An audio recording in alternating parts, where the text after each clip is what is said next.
We're starting our study of graphing trig functions, and we're specifically beginning with the graphs of sine and cosine.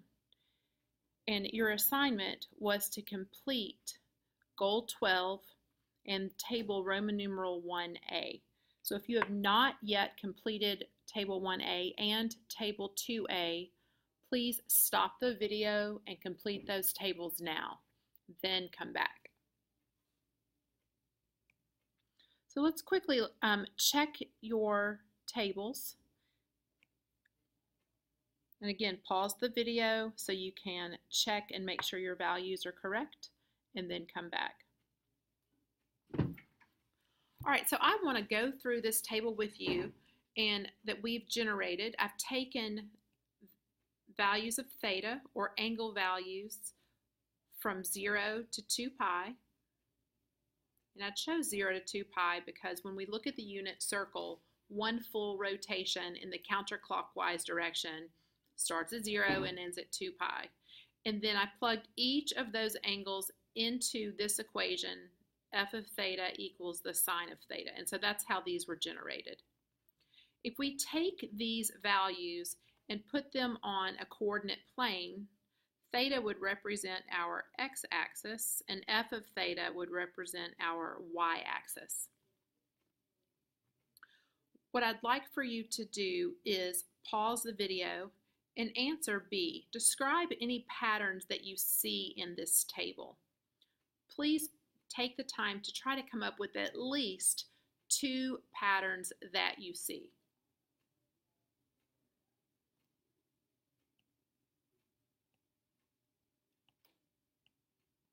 Okay, well, I'd like to discuss some patterns or point some patterns out, and I hope that these go along with what you wrote down.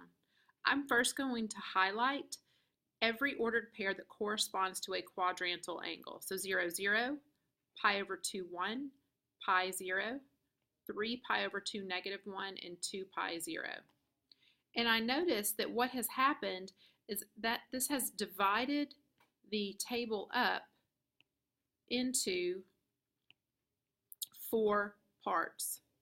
Part 1, 2, 3, 4. And these 4 parts correspond to our quadrants.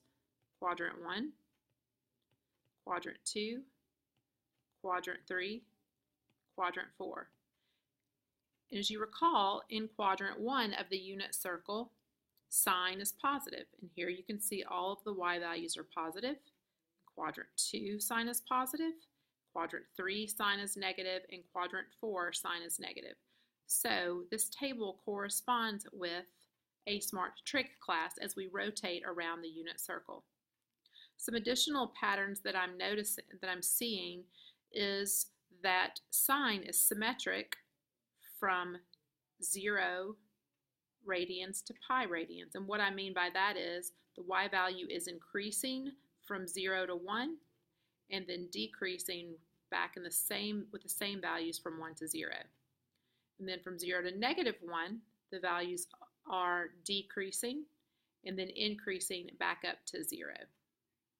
Perhaps you came up with some other patterns, and make sure that if you're unsure about them, you ask when you see me. Now pause again, and I'd like you to actually take the values in your table and sketch them below on this graph. Pause the video, please. Okay, so I have plotted the ordered pairs from the table, and I'm also going to highlight all the points that correspond to quadrantal angles. I'd like you to now describe any patterns that you see in this sketch based on what I've drawn and you've drawn. Pause the screencast and come up with a couple of patterns.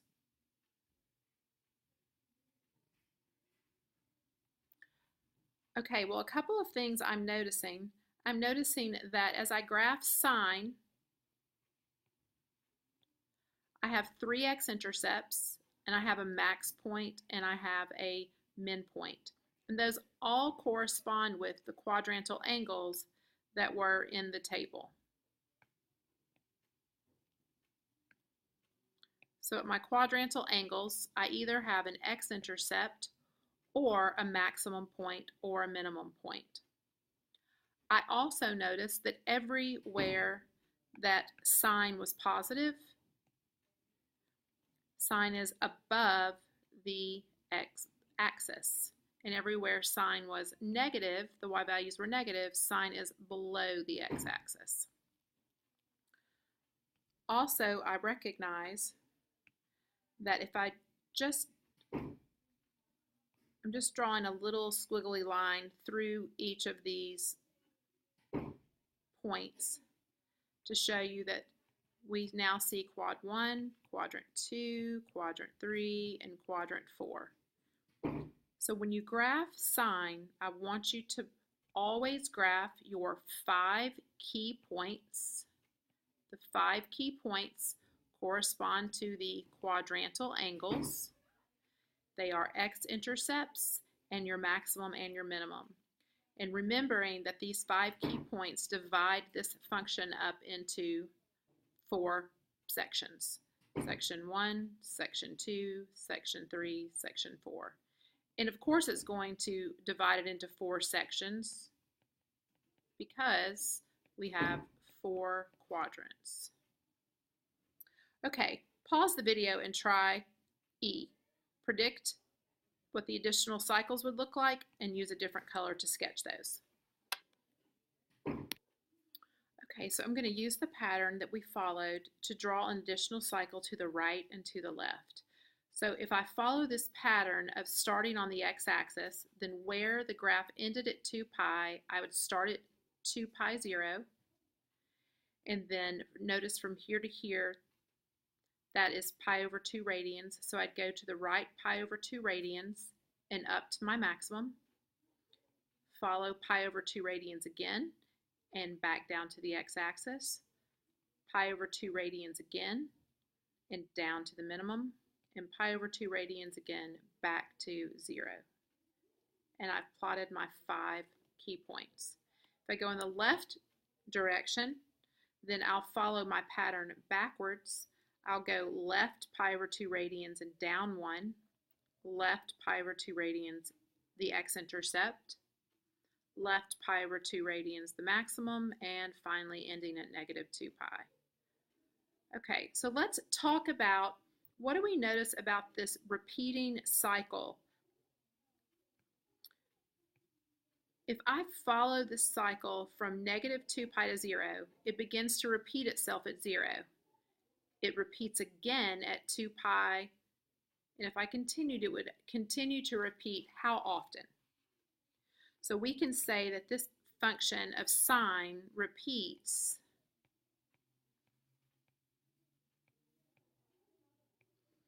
this cycle every 2 pi radians. We call this repetitive cycle a period. A period is a cycle that repeats itself. And the period, specifically what you're telling me about the period, is its length. So we can say that the period length for sine is 2 pi radians.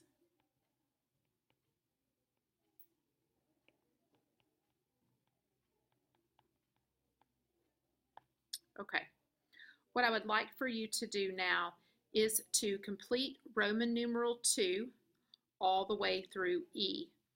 Then turn the screencast, so turn it off, complete Roman numeral 2, turn the screencast back on and check it.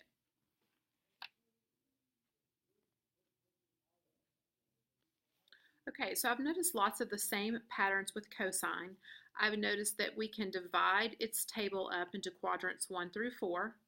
Remember that in quadrant 1 and in quadrant 4 on the unit circle, cosine is positive. You see that displayed in the y values, and you also see that displayed in the fact that on the graph, the points ordered pairs are above the x-axis.